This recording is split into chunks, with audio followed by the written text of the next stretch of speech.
Good afternoon, guys. My name is Stan G, and I'm here to talk to you guys about the wonderful world of cooking oils. Now, first on our agenda today, we're going to talk about why cooking oils. Why am I standing in front of you guys rambling on about this stuff? What is a cooking oil? Very important in order to understand it. The history of cooking oils, we'll go through history, take you back to the first oil until present day. Some characteristics that are very important when considering cooking oils we'll go over, namely smoky point and the saturation of fat.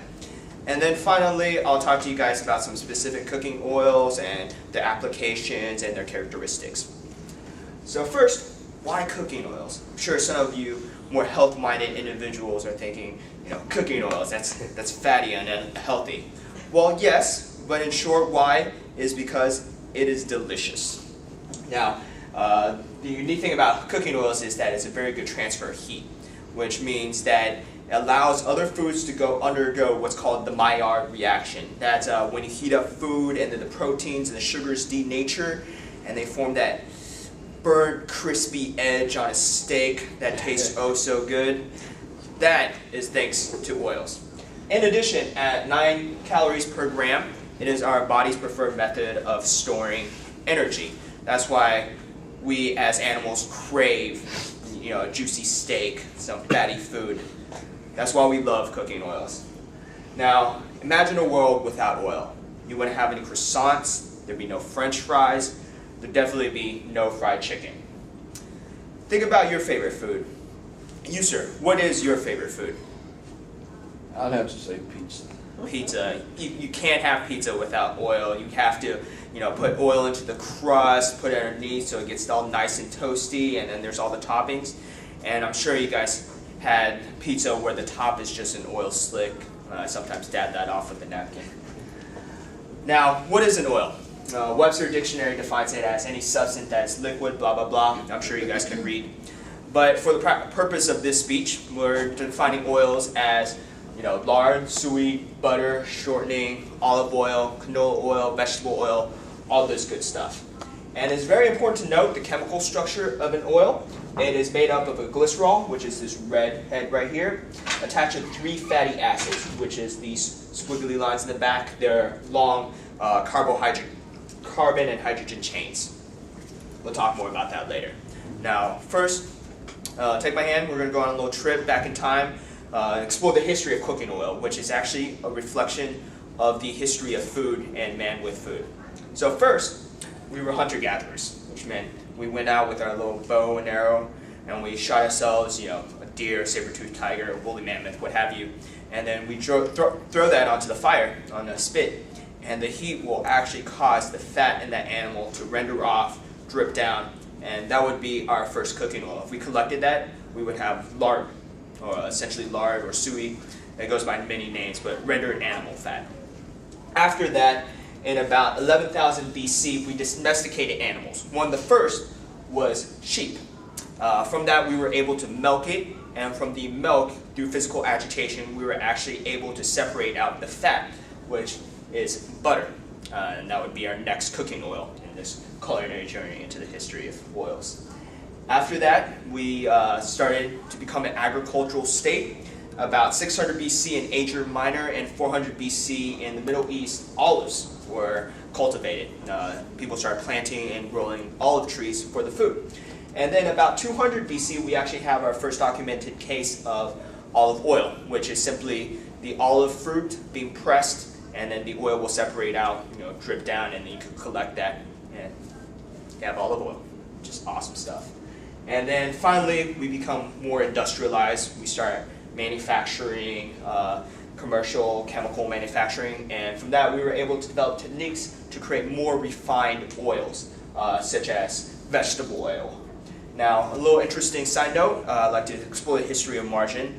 It was actually requested by Napoleon III for his army, for scientists in France to create margarine. As you can imagine, at the time the staple was butter, and unfortunately butter goes bad very quickly, so the troops couldn't bring it along with them. So, French chemists actually created what was known as marginic acid, which is the fatty acid, as if you remember our chemical structure, that margarine is composed of. And luckily, margarine is very shelf stable and will be able to travel with the troops. Unfortunately, during World War II, there was an animal fat shortage. The original margarine was made from beef fat, and so they had to substitute vegetable oils for it, and that's how we get modern day margarine. Okay, so some important characteristics about oils that you have to consider. One of them is the smoking point. Basically, this is the temperature at which the oil starts to create fumes, starts to ignite, and if you leave it on the flame long enough, it'll start an oil fire. This is actually a factor of how refined the oil is, so the more refined oils such as vegetable oil, canola, or avocado have very high smoking points. Extra virgin olive oil somewhere in between, and then at the bottom you have lard and butter, which are the least refined. They're simply separated from milk or the animal itself.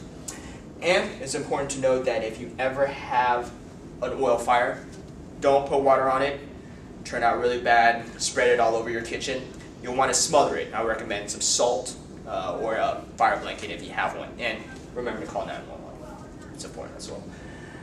The saturation of fat is another important characteristic. That is actually due to the structure of the fatty acid at the end of the oil molecule, if you remember from previous. So a saturated fat has the carbon-hydrogen chain completely filled up with hydrogens.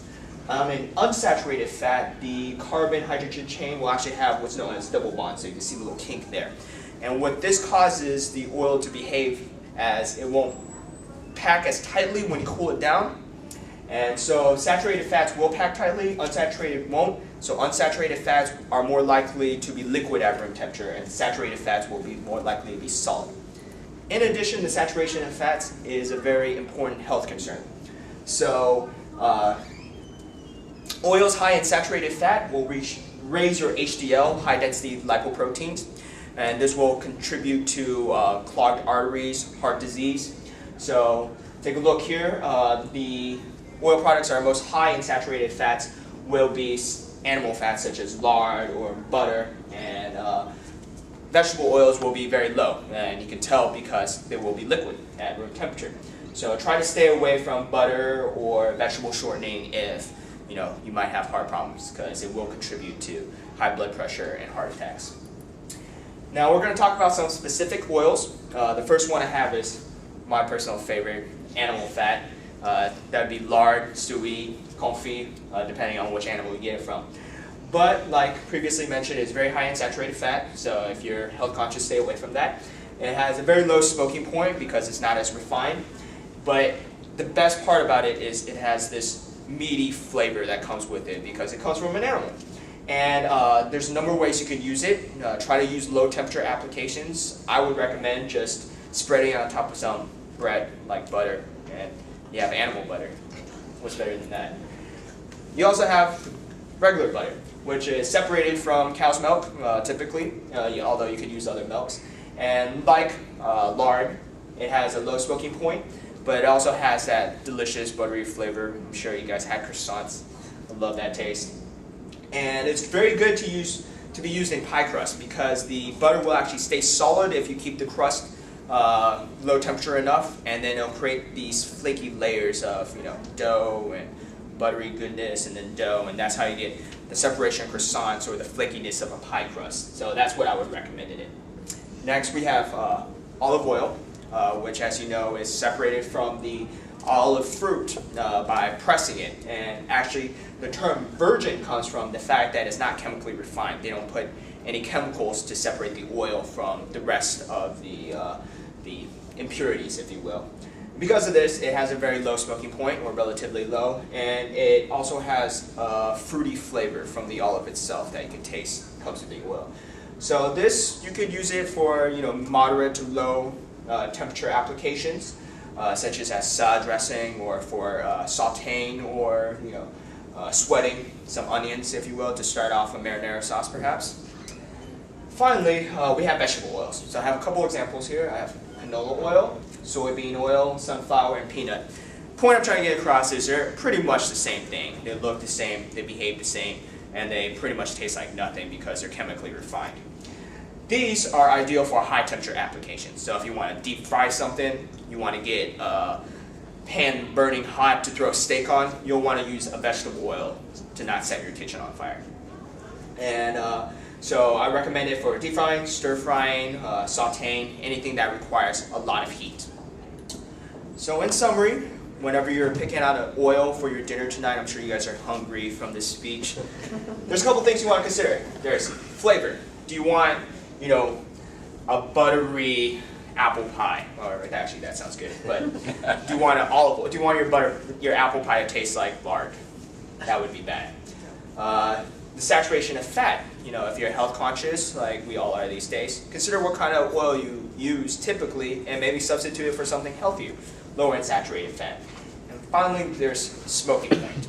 If you get anything from my speech today, is consider the smoking point of your oils.